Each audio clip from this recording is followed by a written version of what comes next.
Happy Hump Day. This is your pal Munch with your Hump Day leadership tip. Remember, on Wednesdays, we tackle a hump or obstacle that stands in the way of your effectiveness as a leader. Today, let's tackle the hump of adversity.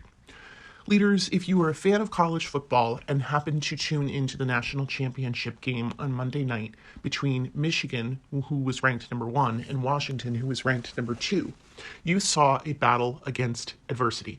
Now, originally I was going to talk to you about the Michigan quarterback, J.J. McCarthy, who has a pregame ritual of meditating for about an hour before he gets into full game mode. It is part of his pregame routine, and it is part of how he centers himself and reminds himself of who he is and how his team will support each other's success through the adversity of facing a fierce opponent such as Washington. That's an amazing discipline for such a young man. But I really want to talk about the Washington quarterback, Michael Penix. Michael Penix, if you watch the game at all, was really suffering from some banged up ribs.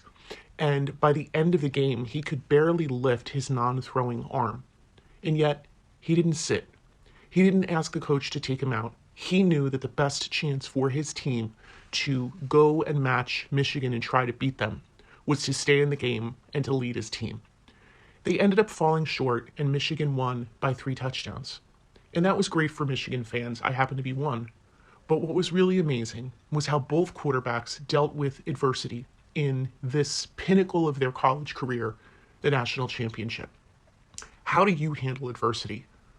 Do you focus on mindful meditation pre-game and stay true to your pre-game routine?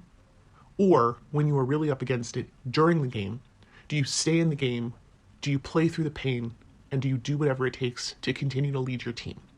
Both young men served as great examples of how to overcome adversity in their lives, in the game, and through their teams. Over the hump we go. See you tomorrow.